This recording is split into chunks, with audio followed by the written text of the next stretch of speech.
Today we'll be discussing physiology of pain, part 1. We'll divide it in different sections. First study basics of pain, then we'll study in detail different types, mechanism, and we'll learn regarding the body's defense mechanism to control pain.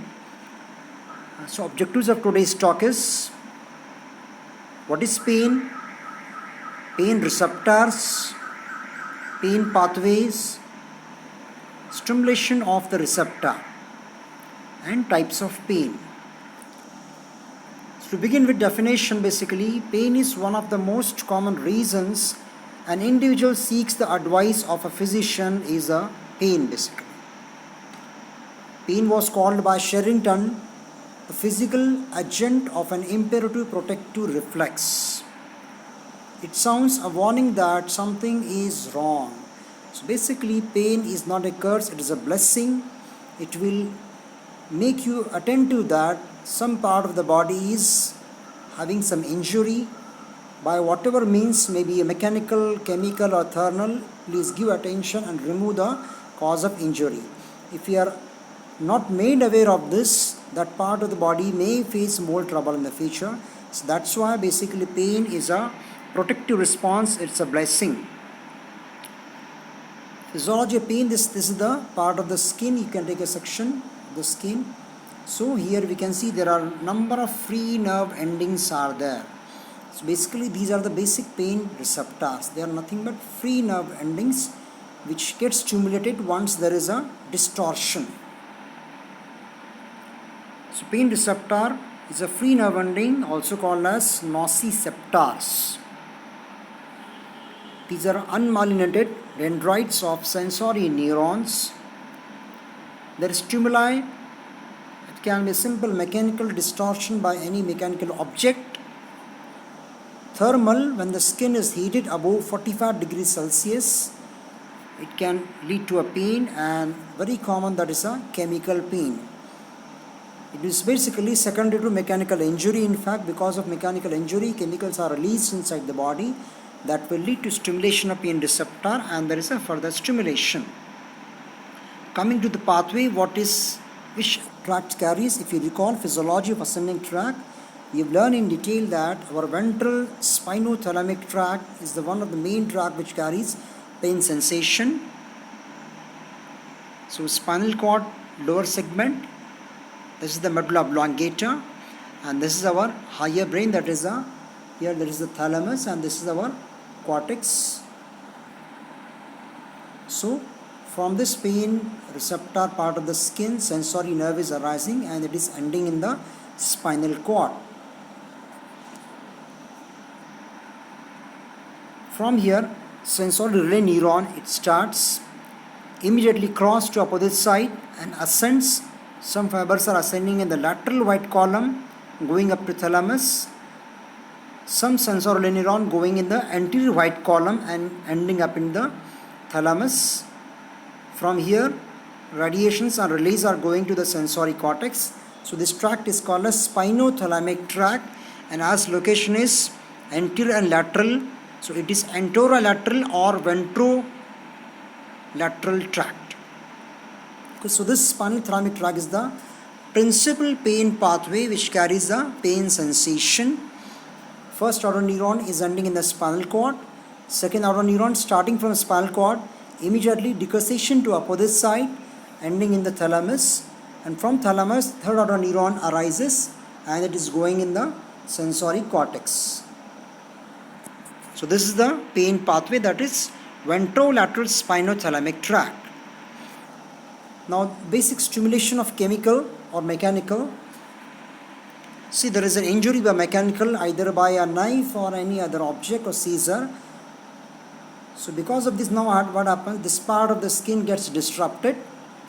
So chemicals are released from this surrounding cells, epithelium, endothelium. These are released. Now this will release chemicals, bradykinin, prostaglandin, 5-hydroxytryptophan. So these are the chemicals which are released by the damaged cell. Some are releasing substance P, the mast cells are releasing histamine. So these are the different chemicals noted up till now. Maybe in the future we may come to know with some new chemicals also. What is the importance? Because these chemicals are there. If we block this chemical by some antidote or anti against them, this way there will not be any stimulation of pain receptor. So this will be one of the mechanism of stopping the pain at the beginning only. And many of the drugs which we are using at present are basically against prostaglandin. They block this. They are called as PG inhibitors. Commonly we are using is NSAID, non-steroidal anti-inflammatory drug. Their main action is basically they are against prostaglandin. So these are called as PG inhibitors. Now these chemicals will lead to generation of action potential in the pain receptor. That is called as a receptor potential.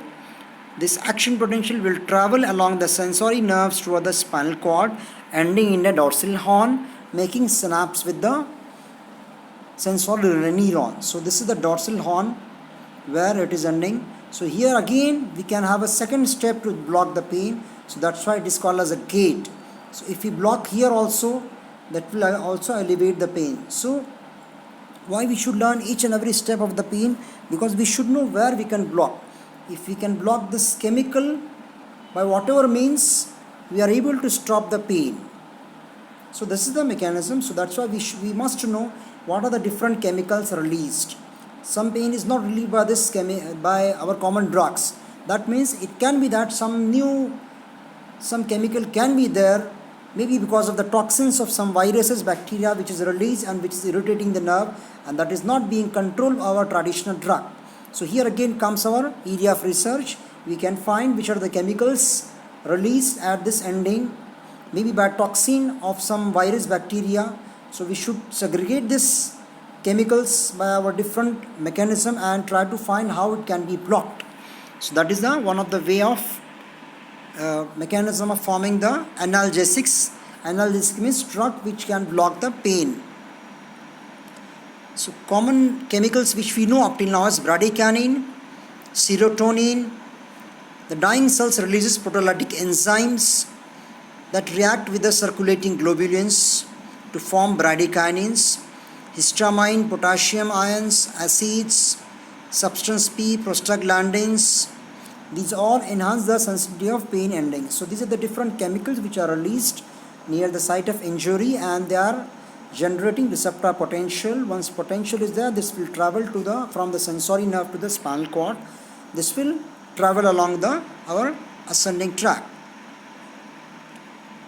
And one of the other way of inducing pain is basically ischemia.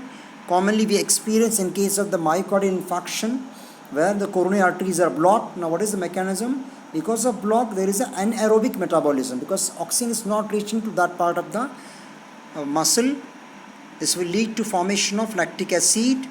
Also bradykinin and protective enzymes are released due to cell damage.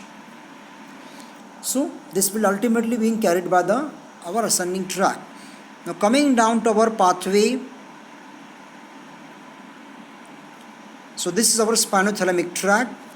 So we have mentioned here A delta fiber, which are superficial. If you recall your classification of fibers, you classify them A, B, C.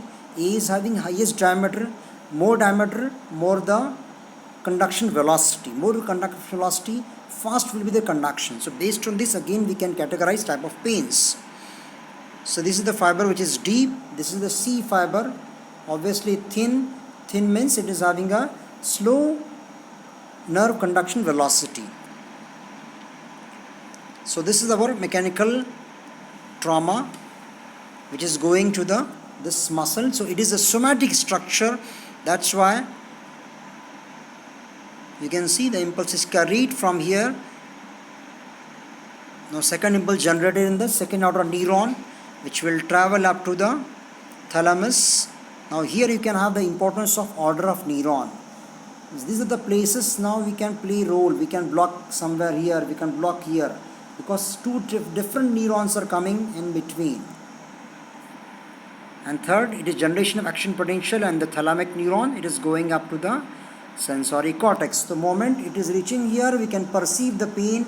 Moment it is reaching here, we can localize the pain. So the function of thalamus is perception, function of cortex is localization. So as this pain is arising from the peripheral structure, it is called as a peripheral pain. Now sometimes there is no stimulation from the periphery, everything is normal, but origin can come directly from here. Maybe some tumors, ischemia in the thalamus or sensory cortex, whatever. So in that condition, what happens? Origin of the pain is coming from center, from here it is going to the cortex. So this is called as a central pain, where there is no role of periphery. Directly stimulation is coming from here. Okay, so this pain which is coming from here, you cannot relieve by giving some medicines which are blocking chemicals here. Are you getting my point? So if you are giving chemicals which are blocking here, but ultimate origin is from here. That's why we should understand exactly from where the pain is arising. So based on this, we classify pain into categories.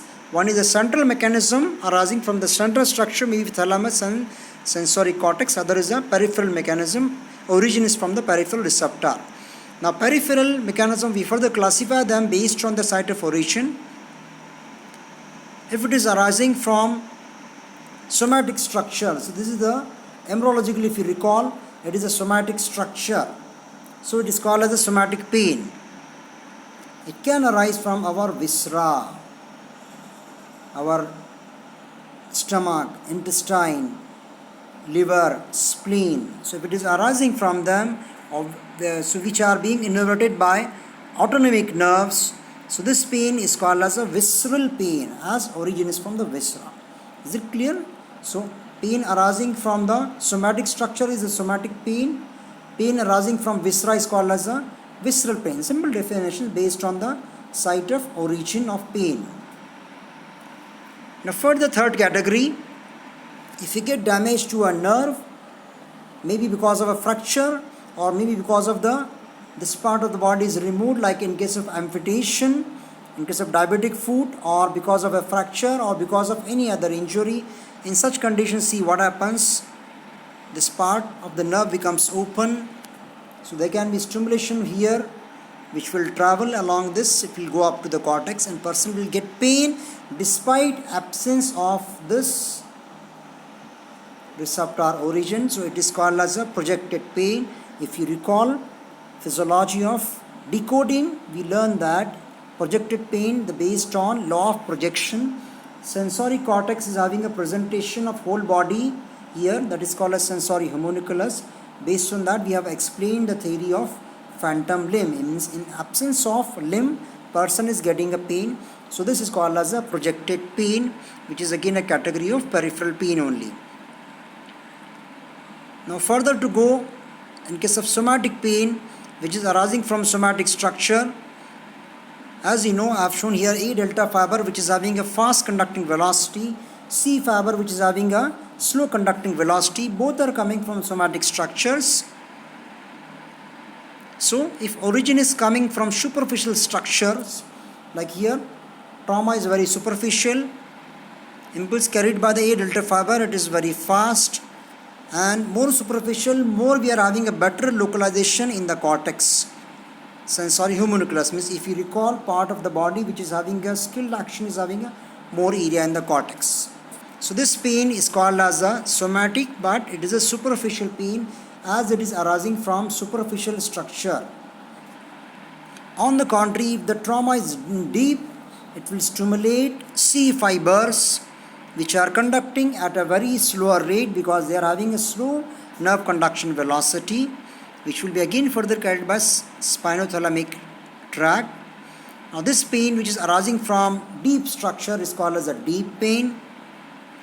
But as superficial is carried by fast fibers, A delta fiber, it is called as a fast pain, and deep pain it is carried by C fiber, it is called as a slow pain because it is slowly conducting. So in the peripheral mechanism, somatic, visceral and projected. Somatic means arising from somatic structure, visceral pain arising from the viscera, that is liver, spleen, kidney, intestine, which are having autonomic innervation. Projected pain means in absence of a receptor area, person is getting a pain because of nerve stimulation from the continued pathway. Somatic pain further we classify into categories. Superficial pain, which is a fast because it is carried by fast A delta fiber. Deep pain, it is a slow pain because it is carried by slow fibers. So deep pain is, as there is a relative deficiency of A delta fiber coming from deep structure, it is poorly localized because it will have a poor localization in the cerebral cortex. Plus it is nauseating, associated with sweating and changes in blood pressure, because more you go deep, more we are having autonomic nerves. So because of presence of autonomic nerves, we can have these two symptoms along with that one. So this is one of the way of differentiation of superficial and deep pain. So deep pain will be associated with changes in the blood pressure. That's why if you get a gross trauma, more suppose the bone is damaged, you get changes in blood pressure because autonomic nerves are affected along with that one. Now this visceral pain, as we know that it is carried by autonomic nerves, so it is coming from autonomic nerve pathway, same spinothalamic tract, it will go to the cortex, but as again this will have poor localization there in the cortex. So localization of this pain is very poor. Second thing is that the pain will be felt in area other than this. So pain will be felt in the somatic structure. So it is called as a referred pain. So it has a unique characteristic of a visceral pain. Pain arises from viscera, but will have pain in some somatic structure. So visceral pain is poorly localized, unpleasant, afferent fiber Y, autonomic nerves, associated with autonomic symptoms. It is referred to some other areas. The receptors sensitive to distension of these organs. So here we have finished today's talk. To summarize, we have learned what is a pain, pain receptors, stimulation of receptors, types of pain. Thank you. Next time we will be discussing in detail regarding different types of